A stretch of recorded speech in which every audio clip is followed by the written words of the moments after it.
Muy buenas tardes. Este es un video para la materia de arquitectura de computadoras. Vamos a abordar el tema del chipset. Vamos a hablar sobre qué es, sus características, funciones, algunas ventajas y desventajas. Bueno, este equipo está conformado por Ortiz Carranza David, Torres Juárez Rogelio, Tapia García Carlos y su servidor Meléndez Trejo Juan Manuel. Buenas tardes, profesor. Voy a empezar hablando de lo que es el chipset. Bueno, un chipset es el conjunto de circuitos integrados diseñados con la base en la arquitectura de un procesador que permite que este tipo de procesadores den la función en la placa base.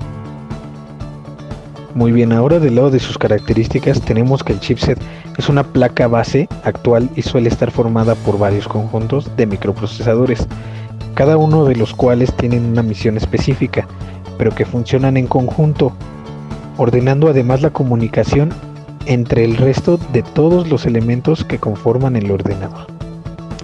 Otra de sus características serían que los más habituales son el North Bridge, el South Bridge, el Super 1.0, la controladora ID, la controladora SATA y en las placas actuales la controladora de sonido y la controladora de Ethernet. Muy bien, ahora continuaremos con la función del chipset. Bueno, el chipset se encarga de entablar la conexión correcta entre la placa madre y diversos componentes esenciales de la PC, como lo son el procesador, las placas de video, las memorias RAM y ROM, entre otras. En otras palabras, este pequeño elemento es el que permite que la motherboard sea el eje principal de todo el sistema de hardware de nuestra PC y permite la comunicación constante entre diversos componentes a través del uso de los buses. Una vez teniendo en cuenta cuál es la función, las características y sobre todo qué es el chipset, vamos a hablar acerca de sus ventajas.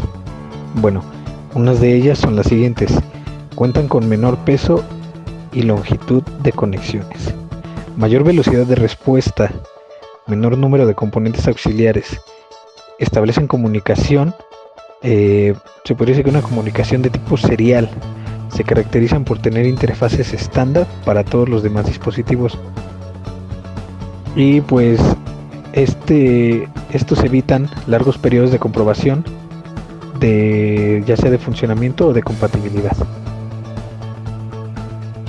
Ahora continuaremos con las desventajas. Una de ellas es que no se puede actualizar, pues se encuentra soldado a la placa. Tiene limitación de niveles de potencia y voltaje. Tampoco es posible integrar bobinas y transformadores. Y en el caso de deterioro se ha de sustituir completamente el circuito integrado auxiliar, ya que por la complejidad y el tamaño de los componentes se hace inviable su reparación. Hablemos ahora de la ubicación del chipset dentro del ordenador. Bueno, como ya lo sabemos, el chipset es el conjunto de circuitos que se encuentran sobre la placa base de tu PC. Es ahí donde se encuentran este chipset. Su función más importante es que puede conectar los distintos elementos que se encuentran en el interior de la caja del equipo, aunque no es el único que lo hace. Continuaremos con algunas de las fallas del chipset. Bueno, una de ellas es que el ordenador no arranca, pero el micro se calienta. Esto es debido al fallo de la placa base del zócalo o incluso a una inserción no adecuada del microprocesador en su zócalo correspondiente. La segunda falla es que el equipo no arranca y el micro no se calienta. Esto es debido a la tensión del trabajo, que no es la adecuada. La tercera falla es que el ordenador se bloquea con frecuencia. Esto es debido a que la frecuencia del trabajo del micro no es la adecuada. Por ejemplo, un micro adaptado a 75 MHz trabajando a 100 MHz suele ocurrir bastante en las bases del overclocking.